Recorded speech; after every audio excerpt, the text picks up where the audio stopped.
cute man sila sa ating paningin, ang kanilang big talent sa aktingan naman ay talagang win na win. Yes, I said that right Yes, here. you did. On the 50th edition of MMFF. Our next category is the Best Child Performer. And to present this award, please welcome two certified child superstars of their generation, Jaira Sakino and Miss Gladys Reyes. Magandang gabi po sa inyo lahat. Magandang gabi, Miss Gladys. Hello. Pero totoo po ba? Kasi sabi nila may sumpa daw po kapag child star, hindi daw po tumatangkad. Ako talaga tinanong mo, ha? Ang tangkad mo, ha? Pero alam mo kasi, yung dapat na itatangkad ko, napunta dun sa lakas ng sampal ko eh. Gusto mo ba ng sample? Ay, Miss Gladys, huwag na. Hindi. Huwag na. Okay. I-save na natin yan sa isang pelikula. Pinagkakaliwanagan tayo. Kasi gusto ko rin naman po, syempre, makatrabaho kayo sa isang pelikula. Umawi ka. At saka alam mo ako din, sure kita makatrabaho. At syempre, ang dami ko rin gusto makatrabaho ng mga mahuhusay na child actors natin ngayon. Na talaga namang kinagiliwan natin ngayong MMFF 50. Ang mga cute na chikiting ay kayang-kaya talaga may pagsabayan, mapadrama, comedy, or kahit anong mga eksena na kasama sila. Here are the nominees for Best Child Performer.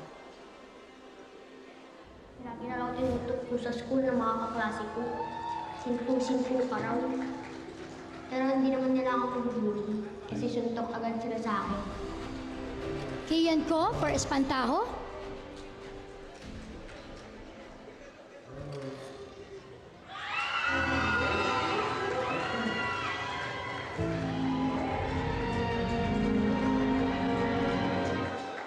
Shanna Stevens for Green Bones.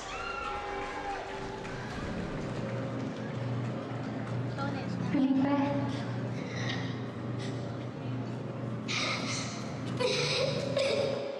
Zion Cruz, The Kingdom.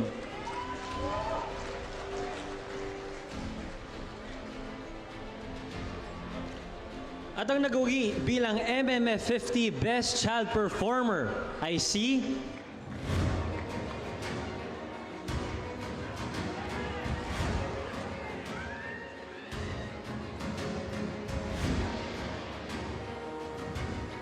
Shanna Stevens, Green Green, Bones. Bones.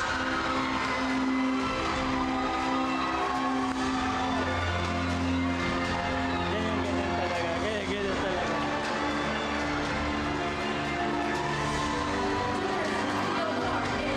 Mr. June Romana.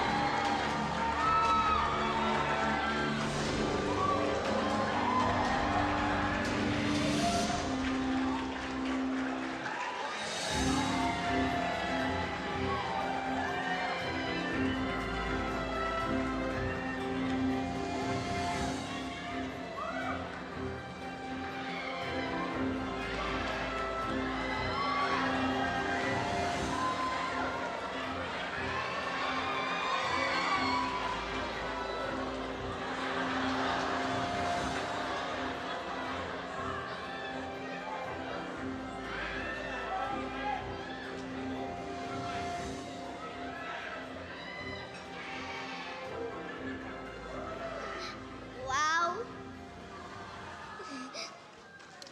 Ang puso ko naggaganito na eh. Pero masaya po yung puso ko. Una po, thank you kay Papa God. I love you. At thank you sa tiwala niyo sa akin. Sa award. Sa pag-coach, sa pag-arte. Wala pong iba kung di mama ko.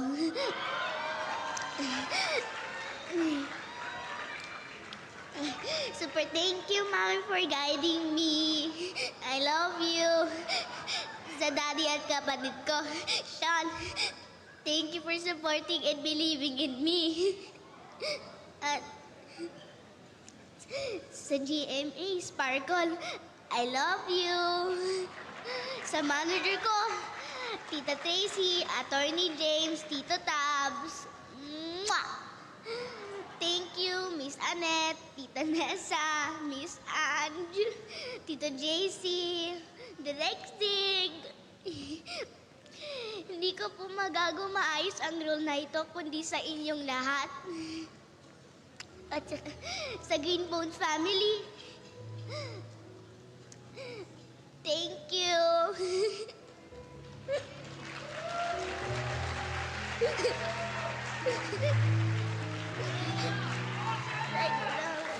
Up next, isang espesyal na handog mula sa cast ng Isang Himala. Let's give it up again for the cast of Isang Himala. Grabe, no? If you're gonna be asking me kung may himala, we just saw one right here on the stage. Iba talaga ang power ng musika, lalong-lalo na kapag ginamit sa paglalahad ng isang istorya. And to present the nominees for Best Musical Score, let's call in the stars of Strange Frequencies, Taiwan Hospital Killer, Alexa Miro, and Rob Gomez with MMFF Hall of Famer composer, Mr. Nonong Buencamino.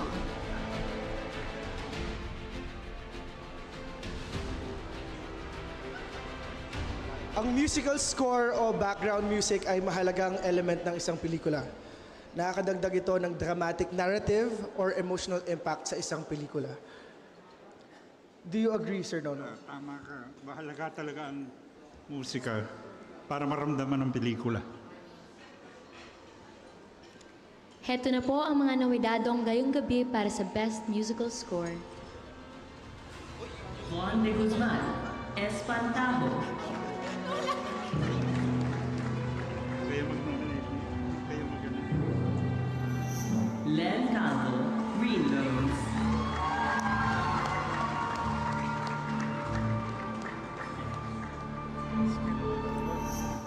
Vincent de Jesus, Isang Himala.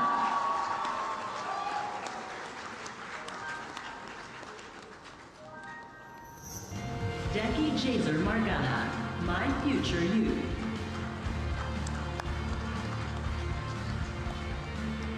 Alexa Miro. Jesse Lasatena, The Kingdom.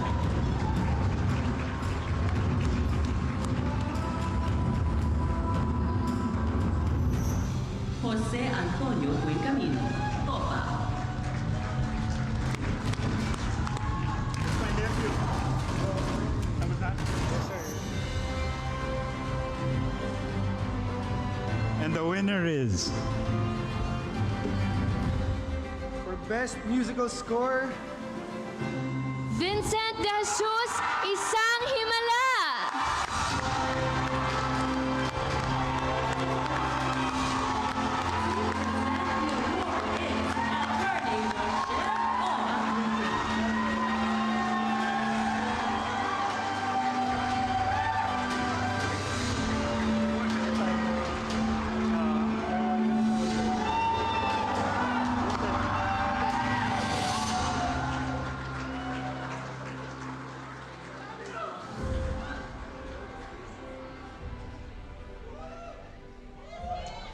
Merry Christmas. First MMFF ko po to kasi tagal ko na nasa MMFF. So I'd like to thank the jurors for this honor and to our producers, Creation, Unitel Straight Shooters, CMB and Capital Films, our creative team, our production team, our crew, lahat ng kasama namin for 16 days sa Straight Shoot, sa shooting gallery, sa malamig na studio na mukhang mainit. And to our surrogate parents, na mas bata sa akin, Madonna Tarayo and Pepe Joc, no? Also our director, thank you so much for believing in us. I'll keep this short.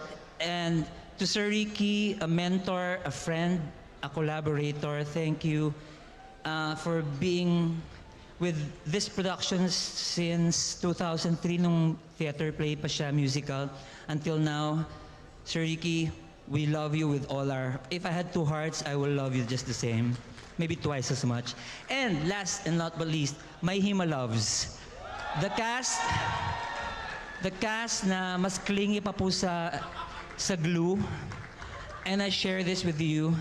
And thank you, Merry Christmas, Mama. Yes, I love you. Thank you, everyone, and Merry Christmas. Congratulations, Mr. Vincent de Jesus. The Vincent De Jesus, truly a master of his own craft. Grabe. And we are Galing. truly delighted with everybody's presence tonight with great talent, of course. That is true, including our Himalabs right here. Yes. At tulad na lamang nitong susunod nating presenters who are also excellent in their fields. Let's give it up for Cocoy de Santos and award-winning actress, Ruby Ruiz. Magandang gabi po, Magandang gabi. Ganda-ganda mo naman, Tita Ruby. Char. Yes. May nababasa ka, ako wala. Nagsisila ako. Ikaw Every bumasa year, lang. binibigyan parangal ng MMFF ang mga obra na nagpapamalas ng mahusay na sound design o sound editing. At tulad ng musical score, bahagi ng storytelling, ang sound design at editing ng isang pelikula. Narito ang mga nominado para sa Best Sound. Espantajo, Alex Tombok and Lamberto Casas Jr.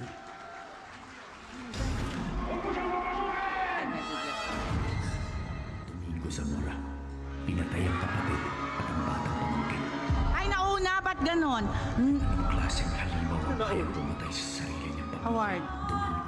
Green Bones, Nara by Wild Sound.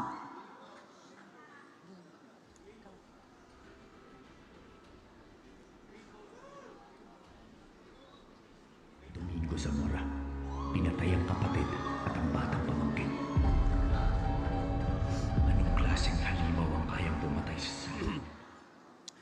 Isang himala, Mark Locsin, Teresa Barroso, Nara Post.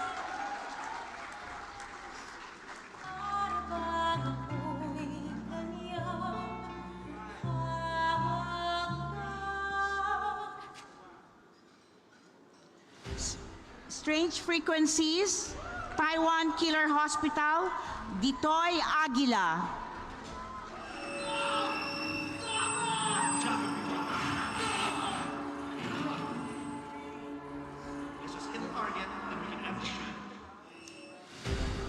Topak, sound design by Wild Sound, Albert Michael, M. Idioma, Melvin Rivera, Gerald Guardino, John Eric Mancerna, Donald Ilagan, recording by Live Sound, Janina Micaela Minglalila, Andrea Teresa, Idioma Sound.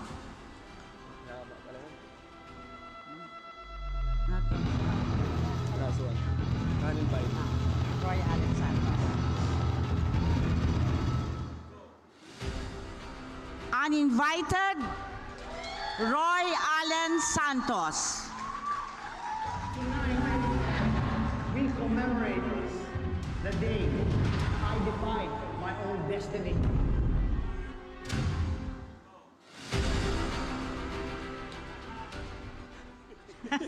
And the Best Sound Award goes to, let's open the envelope. Let's go.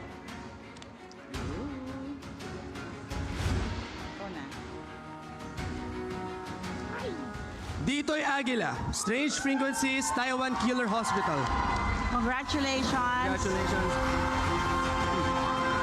To present the award is Victor Villegas.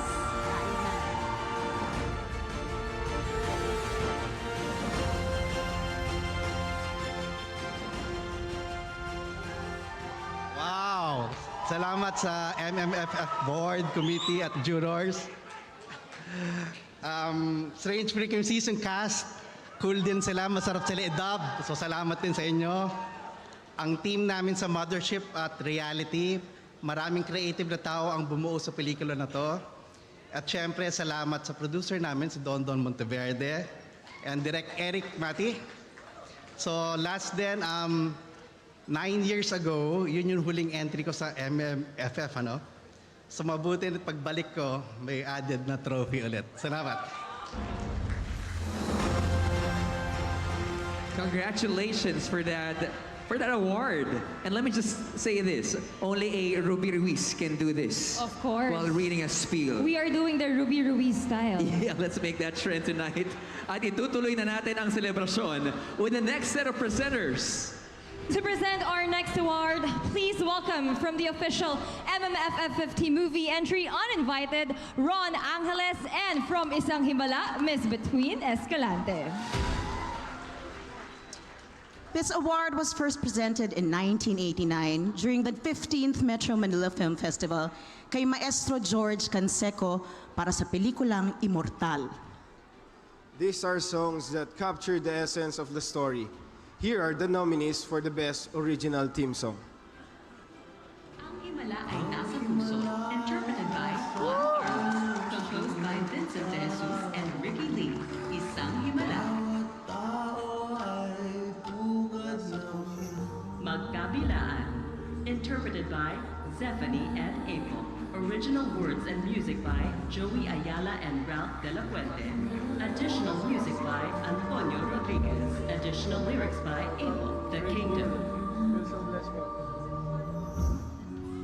Darkness Calls, interpreted and composed by Sebastian Artadi, Copa. Hahamakin ang Lahat, interpreted and composed by West, Uninvited.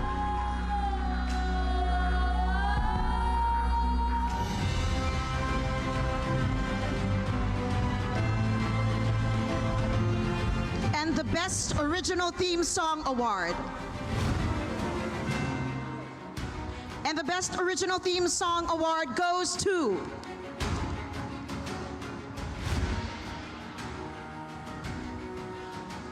Ang Himala ay Nasa Puso by Vincent De Jesus and Ricky Lee. Isang Himala. To present the award is Miss Doris Jimenez.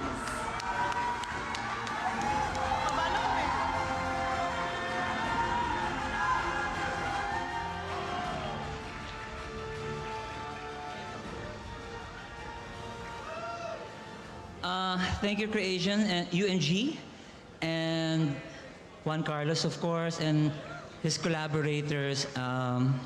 Maraming salamat. Ang Himala ay nasa puso ng tao. Sir Ricky, para sa iyo to.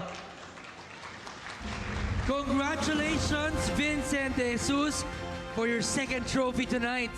Wow, amazing. Amazing, Tim. And more stars are definitely coming your way when we return here on the MMFF 50 Gabi ng Parangal.